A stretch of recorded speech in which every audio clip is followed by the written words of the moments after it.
yun mga inyas, no? Dito tayo yun sa mga inyas, sa may paggawaan ng garong dito sa may Barangay Gayaman, anong highway, Binmali, Pangasinan mga inyas, no? Papakita ko lang mga inyas yung presyo dito mga inyas at yung garong dito mga inyas na ginagawa. Tara mga inyas, silipin natin. Ito siya mga inyas, no? Yung ginagawang garong ito mga inyas, no? Bali mga inyas, ito mga inyas is 18,000 ito mga inyas, no? 18,000, no? Yan. Ano mga inyas, no? Ito yung ano mga inyas ng 18,000 yung ano niya,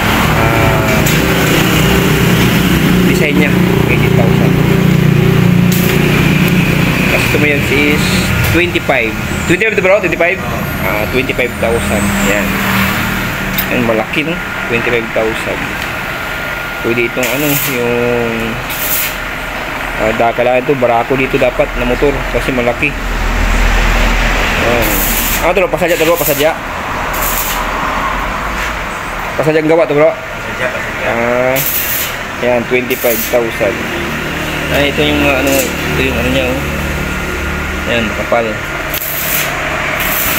Ito hindi pa na-building to. Yan. Bari bro, ano to bro? Dito, stainless dito, stainless. Pero dito sa gilid, ito na talaga yun. Yan na. Pinturahan lang, no? Pinturahan na lang, no? Ayan.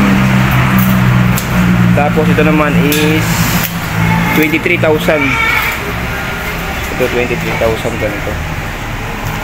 May bubong. May bubong na to bro, yung 23,000. Meron na.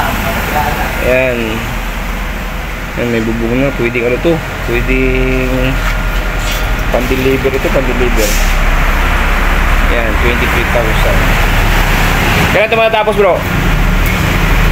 Kailan ito matatapos? Ay, tapos na ito? Tapos na? Tapos na pala ito. Ayan, may ano sa ano, isilis dito. Ayan, tapos na pala ito. 23,000 siya.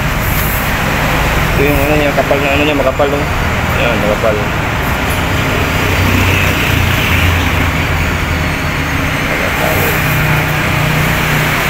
Ayan. Ito yung bubong niya. Ayan.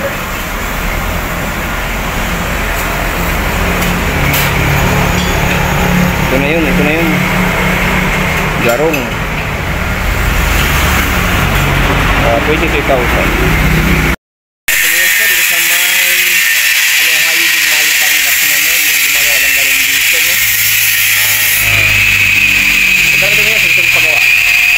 Okay, no? Salamat.